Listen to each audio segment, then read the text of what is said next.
بسم الله الرحمن الرحيم. الحمد لله رب العالمين، وبه نستعين على أمور الدنيا والدين، والصلاة والسلام على من لا نبي بعده. waxaynu bilaabi doonaa maadada physics-ka ee fasalka 12aad ee manhajka cusub. waxaynu ka bilaabi doonaa chapter-ka cinwaankiisu uu yahay oscillatory motion. oscillatory motion waxaa loo yaqaanaa socod walhadeed. intuu inaan galin ka hor oscillatory motion aynu hordhac yar ka samayno. motionka waxa uu ahaa motion waxaa loo yaqaanaa socod ama dhaqaaq. dhaqaaquna waxaan ku qeexnay marka aynu joogno fasalka form 1ka, and is the change in position of an object from one place to another place. isbedelka ku imaada barta walaxda ay taalay taa oo laga bedelayo hal boos loona bedelayo boos kale ama bar kale loo bedelayo. taa waxaa loo yaqaanaa motion loo yaqaanaa. motionku waxaa loo kala qaadayay saddex nooc: translatory motion, rotatory motion iyo random motion aa loo kala qaadaa. translatory motionku waa socodka ama dhaqaaqa walaxdu ay samayso taa ay ka tagayso bar tagaysana bar kale. waxaa loo yaqaanaa translatory motion loo yaqaanaa. translatory motionkan waxaa loo sii kala qaaday ilaa saddex nooc: linear motion, circular motion iyo random motion. linear motion waa socodka toosan ama walaxdu inay u socoto ama dhaqaaqa u samayso si straight line ah ama straight line path ay ugu samayso dhaqaaq. waxaa loo yaqaanaa linear motion loo yaqaanaa. sidoo kale circular motion waa dhaqaaq goobeed walaxdu inay u wareegato as circle inay u wareegato waxaa loo yaqaanaa oscillatory motion loo yaqaanaa. tan kale saddexaad random motion waa socod cashwaayi ah. tusaale waa socodyada ay sameeyaan sida dareeraha kale, biyaha iyo waxyaabaha la halmaalo dareere socodka uu sameeyo. nooca labaad ee motion waa rotatory motionka. rotatory motion waa socod waniin loo yaqaanaa. waa socodka walaxda ay ugu dul wareegato ama ay ugu wareegato waxaa loo yaqaanaa axiskeedii ama its position ay ugu wareegato waxaa loo yaqaanaa socod waniin ama rotatory motion loo yaqaanaa. socodka saddexaad oo ah midka hadda aan qaadanayno oo ahna oscillatory motionka waa socod walhadeed ama dhaqaaq walhadeed. dhaqaaq walhadeedkuna waa socodka ay walaxdu hore iyo gadaal ay uga baxayso taa oo ay ka tagayso barteedii negaanshaha waxaa loo yaqaanaa oscillatory motion loo yaqaanaa. toos aan u guda galno cashirka periodic and oscillatory motion. periodic waa socod kaleed. periodic motion waa socod kaleed and oscillatory motion iyo socod walhadeed. periodic motion waa socod kaleed. socod kaleedkuna wax kale ma ahan waa socodka ay walaxdu ay samayso ama ay u samayso iyadoo naqsad ahaanteedii hab noqnoqosho ah waliba iyadoo ku sameynayso waqti cayiman. tusaalaha ugu fiican ee buugta soo qaataan waa rotation of the earth. wareega dhulka uu sameynayo tusaale loo soo qaataa. ilaan sanadkiiba dhulka wuxuu wareegtaa hal jeer. sanadkiiba wuxuu wareegtaa mar ayuu wareegtaa. markaas waqtiga ee dhulka ay ku qaadato inuu wareegto waa 365 maalmood. 365 maalmood waliba wuxuu wareegtaa marka hal jeer wareegtaa. wareegashada number of oscillationka dhulka uu sameeyay waa hal. waqtiga uu ku sameeyay waa waqti fixed ah oo mar walba waa 365 maalmood uu ku sameeyaa. marka socodka noocaasi ah waxaa loo yaqaanaa periodic motion loo yaqaanaa. marka shardiga periodic motionka laga rabo mar walba waa laba shardi. kow inuu sameeyo wareeg naqashadiisa inuu sameeyo hab repetitive inuu sameeyo qaab naqasho ah. shardiga labaad waa in uu ku sameeyo repetitive kaas habkaas repetitive loo yaqaan inuu ku sameeyo fixed time waqti cayiman inuu ku sameeyo. sida an oscillatory motion kuna asigana waa socod walhadeed. periodic motion buu qeexidii inuu hormaraya is a motion waa socodka of an object ee walaxdu ay leedahay that regularly taasoo si joogto ah returns ugu soo noqnoqonaysa to a given position bar cayiman ay ku soo noqonaysaa after a fixed time interval marka ay jarto waqti cayiman kadib marka mar waliba waa in la helaa repetitive way sidoo kale fixed time in la helo labada sharti marka la helo socodka marka la sameeyo waxa loo yaqaanaa periodic motion oscillatory motion is defined as waxa lagu qeexaa the to and fro motion socodka hore iyo gadaalka of an object ee walaxdu ay leedahay socodka hore iyo gadaalka ay walaxdu ay leedahay oo macnaheedu socodka walaxdu hore ugu bixiyso oo ayna dibna ugu soo noqonayso oo from its mean position ee barteedii nagaanshahan ay kaga bilaabanayso waxa loo yaqaanaa oscillatory motion loo yaqaanaa aan qeexda mar laad ku laabano is divided as waxa lagu qeexaa oscillatory motionku the to and fro motion dhaqaaqa hore iyo gadaalka of an object ee walaxdu ay leedahay from its mean position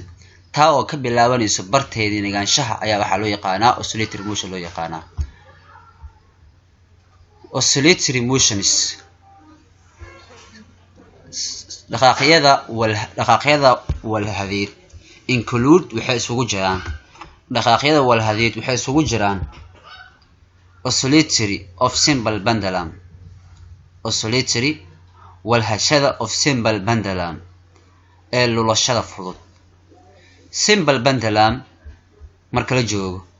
ama simple pendulum waxa loo yaqaanaa tusaale saqaf waxa ku xiratay xarig kadibna waxa saartay canug aba waxa saartay shay kale oo culus bir ha ahaado ama dhagax ha ahaado kadibna waad weefisay oo si hore u weefisay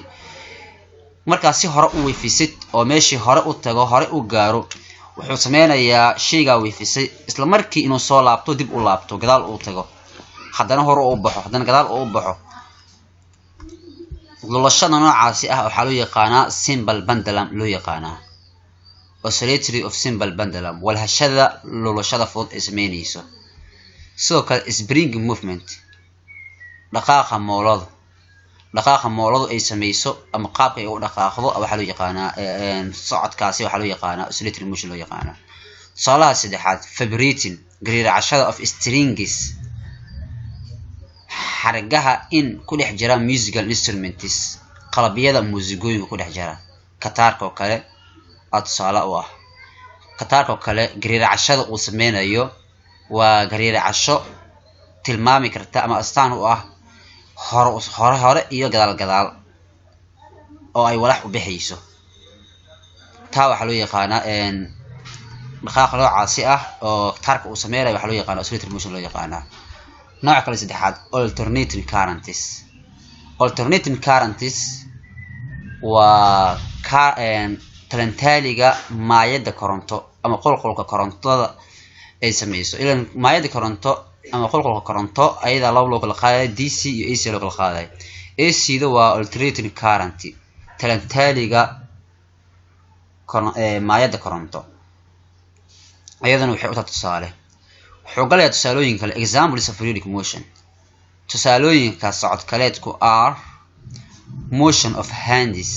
dhaqaaqa gacanka of the clock ee saacada dhaqaaqa gacanta saacadu ay sameyso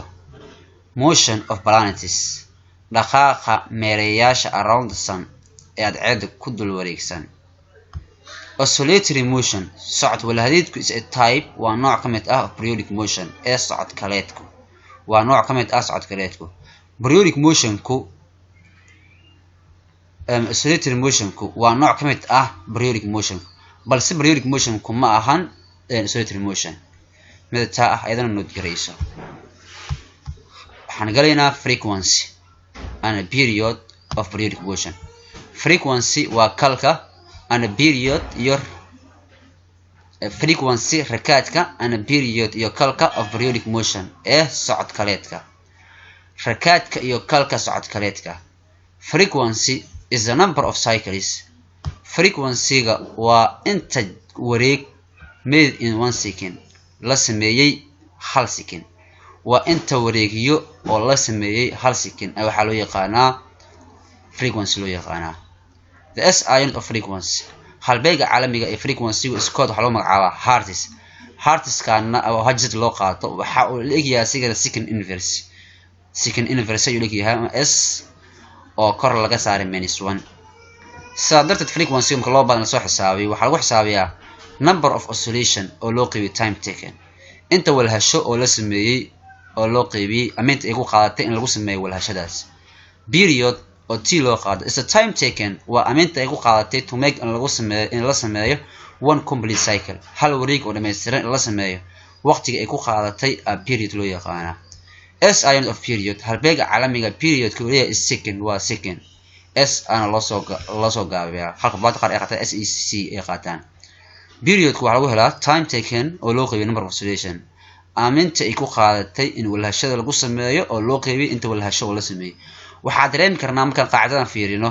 qaacidadan aan eegno midaan inversigeedii inay tahay qaacidadan tan inversigeeduna ay qaacidadan tahay dareemi karnaa sidaa darteed marka frequency-ga wuxuu leeyahay periodka inversigiisa uu leeyahay periodkan wuxuu leeyahay inversiga frequency-ga uu leeyahay marka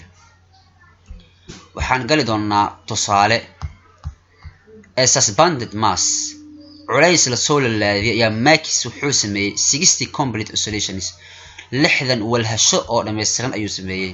in 15 second 15 ilbiriqsi gudahooda ayuu ku sameeyay what is the period waa maxay kalka and the frequency iyo rakaadka of the motion ee socodkaasi solutionka example 1.1 wuxuu noo noqon doonaa hadduu ilaahay noo suurageliyo marka ugu horeysa waxaan isweydiin waxaana la siiyey number of oscillation gaaraya 60 waxaa kaloo la siiyey time asigana gaaraya 15 second waxaana la weydiiyey kalka waxaa kaloo la weydiiyey frequency-ga marka ugu horeysa aan ku horumarno periodka ama kalka period maxaa lagu helaa period waxaa lagu helaa time taken oo loo qeybiyey number of oscillation lagu helaa sidaa darteed marka waxaa leenahay time taken waxaan haysanaa 15 second 15 second halka number of oscillation aan haysano 60 sidaa darteed waxaa leenahay period wuxuu la eg yahay 15 loo qeybiyey 60 waa 0.25 waa eber dhibic 25 oo second ah period waxaan helnay eber dhibic 25 tan labaad inta su'aashan aan ka shaqeyn doono waxa frequency waxaa lagu helaa number of oscillation oo loo qeybiyey time taken number of oscillation waxaan haysanaa 60 la hoosigay time taken waxaan haysanaa 15 second sidaa darteed marka frequency-ga wuxuu la mid noqonayaa 60 loo qeybiyey 15 oo ah 4 second inverse ama second hooseeya ah wuxuu leeyahay hertz